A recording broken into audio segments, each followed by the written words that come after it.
अस्सलाम वालेकुम जी। मैं फ़िलहाल ईरान में हूँ और यहाँ पे ये पूरी एक डिश बनाई गई है सिर्फ दिखाने के लिए आप लोगों को कि क्या क्या चीज़ है। ये होटल का नाम होटल का restaurant name service hotel no English. अच्छा, चले बताएं क्या क्या चीज़ है। No English.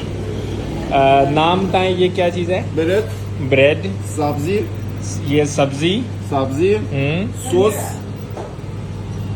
तोरशी, ये क्या है।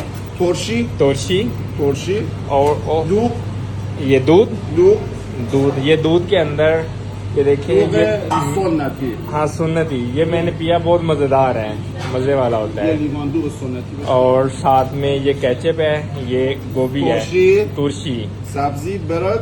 यस, ये पूरी डिश है। ये देख लें यार, ये ईरान के खाने जो है ना बहुत मज़ेदार होते हैं।